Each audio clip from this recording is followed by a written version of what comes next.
Paddy The Baddy went on MMA Guru's show. They had a little interview that Guru came out with today.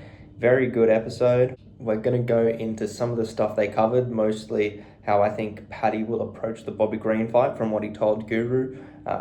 They did touch on some other subjects like Scousers not wanting England to win the Euros, about the time of the UK card not being at UK time and being at 4 o'clock in the morning instead of adjusting since it is in the UK. It's pretty cooked, but Paddy also leaked some information about a fighter coming on Dana White's Contender Series. So Paddy The Baddy seems to be under the impression that he will smoke Bobby Green. He reckons he's going to drop him on the feet. He's going to come forward with pressure. He's going to mix it up. He's going to not just stand there like Jim Miller did and throw hands. He's going to mix it up with his feet. He's going to try and get some grappling involved. It seems like he wants to try to drop Bobby Green, not take him down. He wants to drop him and then latch up a submission or finish off with ground and pound. He actually specified that he wants to flatten him out and end it with ground and pound. I don't know if that's going to happen. I could definitely see Paddy dropping him and then him just jumping on the back. They also did discuss how Bobby would want to be scrambling to get back to his feet as soon as he drops. Bobby posted his brown belt on Instagram the other day, and Paddy mentioned that he's had his brown belt since he was 21 or 22. So I don't think Paddy is afraid of grappling whatsoever with Bobby, and it doesn't seem like he's scared of his hands either. We don't normally get this much insight into a fighter's perspective on a fight beforehand.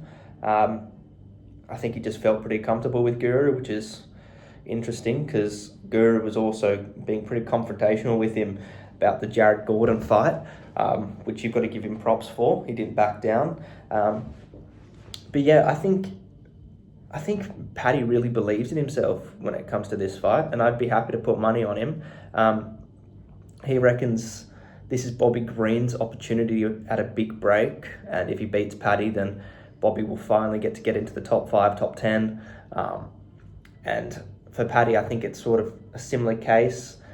Paddy said that he wants to fight a few other people. He wanted to fight Moicano after, a couple others before getting to the belt. I think Chandler was on that list.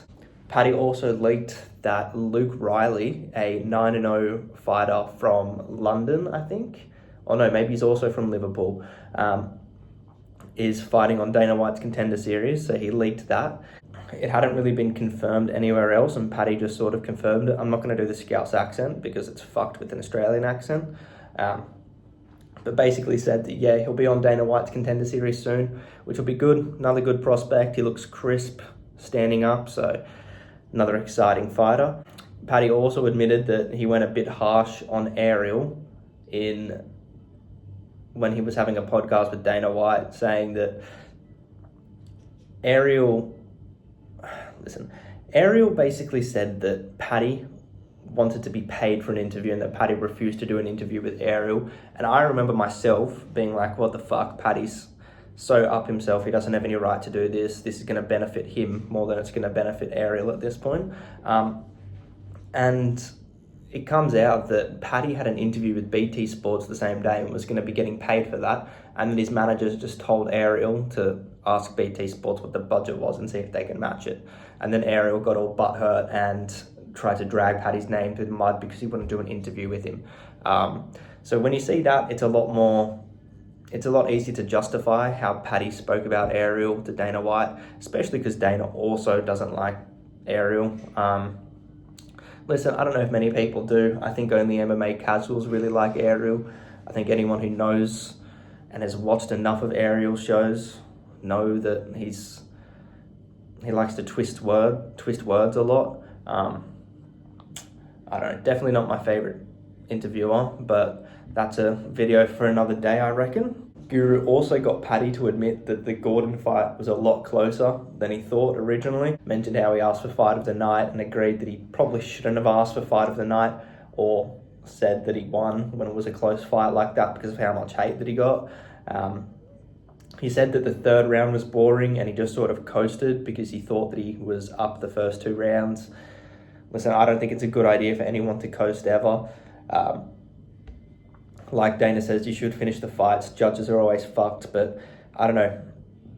Paddy's a fan favourite, and if the judges are going to lean one way or another like that, they're probably going to go with Paddy. But, there was a lot of people just waiting to discredit Paddy, as Guru mentioned, and were overly critical of him and were just sort of waiting for an opportunity to bash him. And having a close fight like that, if it was anyone else, it would have been called a robbery, but they wouldn't have been slandered like Paddy was. And he's sort of just been called a fraud since. And people sort of continued to hate even after the Tony Ferguson fight, which I thought was actually a pretty good performance. He did well. I think he did better than Bobby Green did against Tony. Even though I believe Bobby got the finish, I think Paddy looked better. He actually dropped Tony, whereas Bobby got dropped by Tony. But yeah, I'm pretty confident with Paddy in this fight.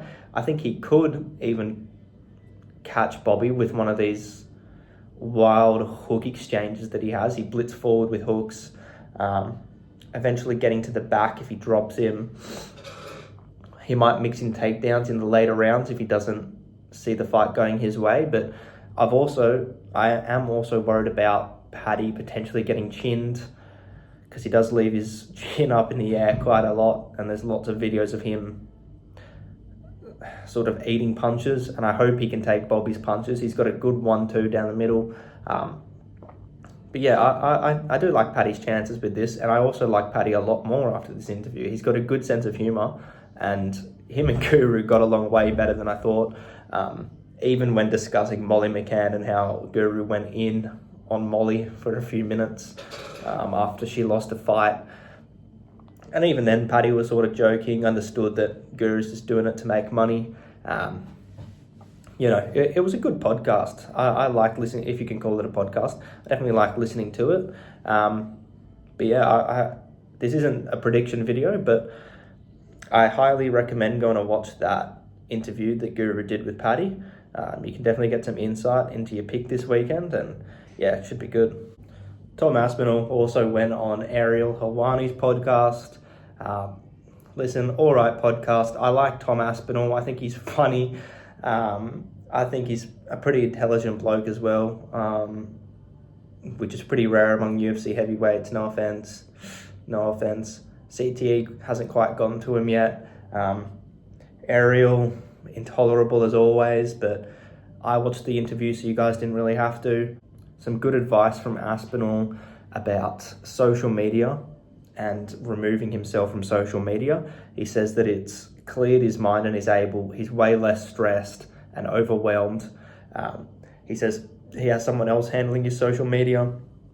He doesn't have Instagram or X or anything anymore. I think this is a good adjustment from Tom, because it shows that he's really trying to be the best athlete possible. I think Tom is going to be an exceptional force at heavyweight, and I can't wait to watch how his career progresses. He did, although, say that he made an exception to comment on Tracy Cortez's weigh-in situation, where she cut the hair and then stood on the scale with the hair still. I know that was just the ceremonial weigh-in.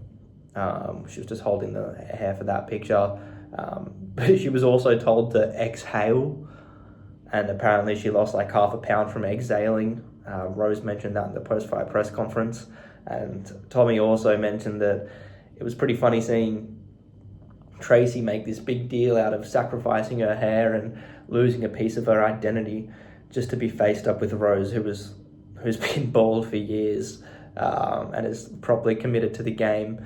Tracy there with her fake eyelashes and all that. Got to get your hits in when you can, I suppose. But listen, Ariel was insufferable as usual, and I will take his place at the head of MMA media one day. But until then, I will continue to report findings from Ariel's podcast to you, so you don't have to listen to his nonsense. A little bit of nonsense that came out of Tom. I think he just completely deceived Ariel. I don't buy this at all, and I think he was being pretty witty with it. He told Ariel that he's been waking up at 4 a.m, working out in hay bales and soaking his knuckles in petrol to harden them up. Now that is something that a boxer did, I believe a gypsy boxer did in England a couple of decades ago, and it's sort of just been a bit of a rumour, and he completely got Ariel with it. He had Ariel believing and asking questions about what time he went to bed so that he could wake up for this, and Tom, he kept his answers short. He didn't expand on anything, and he sipped his tea to hide a smile. He completely led Ariel on. I don't know, I think Ariel sort of knew he was being led on, but looking at the comments, it seems like nobody knows that he was joking. But yeah, heard it from me first. If you've got any sense of humour and a little bit of intellect, you'll know that he's not soaking his knuckles in fucking petrol for 20 minutes a day. But yeah, that was that. So Dana White's also been on another podcast recently, glazing Jon Jones hard. I don't know what Jon has got on Dana White, because Dana was not this defensive about Conor McGregor when McGregor was on his rise up. He was not this. He was still like, yeah, I guess we'll see the kid's talent. And now he's just fully, Jon Jones is the greatest of all time. Starting to compare him to Muhammad Ali, all this shit. The reason Muhammad Ali is so great is because of the things he did outside of the octagon, outside of the cage. Outside of the ring, as well as what he did inside the ring.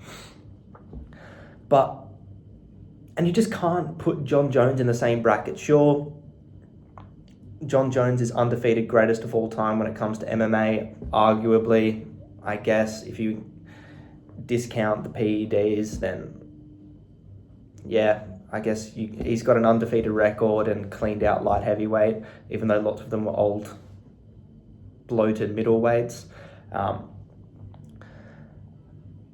Another argument for that is that boxing has been around for well over 100 years and MMA has only been promoted for, 30 years tops, and the UFC a bit less than. Oh, actually, they just celebrated 30 years, didn't they?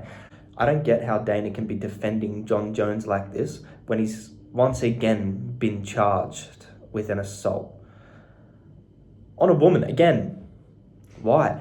I know he pled not guilty this morning, but he's not allowed to drink alcohol, he's not allowed drugs, he's not allowed weapons of any kind, firearms or any other types. He's not allowed near the victims, and he could face up to a year in jail. And fucking Dana White is on another podcast yapping about how he's the greatest of all time and comparing him to Muhammad Ali. It's not right, and I'm pretty sure that Jon has got something on Dana. Guru's onto this as well.